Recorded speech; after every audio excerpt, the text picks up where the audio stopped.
গুনাহ আমরা কিতাবের মধ্যে পড়ছি, গুনাহ তিনটি জিনিস, তিনটি বড় ক্ষতি। প্রত্যেকটা গুনাহ, প্রতিটা হারাম। নারী, ছবি, জিনা, ব্যভিচার, মদ, জুয়া, সুদ, ঘুষ, কিস্তি, হারাম, নাচ, গান, বাদ্য, অশ্লীলতা, বেহায়াপনা, অসভ্যতা, নোংরামি, আল্লাহর নাফরমানি, তিনটি ক্ষতি ওই ব্যক্তিকে করবেই করবে। এক নাম্বার হলো, প্রথম ক্ষতি হলো হিরমানুত তাআ, গুনাহ মানুষকে নেক আমল থেকে, আল্লাহর ইবাদত থেকে বঞ্চিত করে।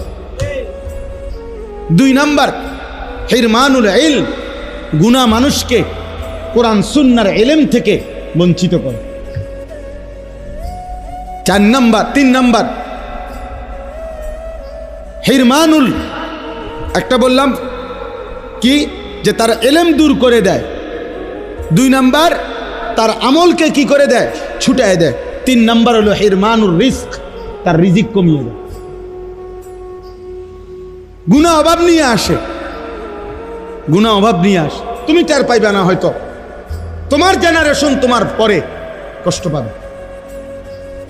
একসময় দবদবানি খপখপানি ছিল, মাতবরি ছিল, এরপরে বিখ্যাত থালা হাতে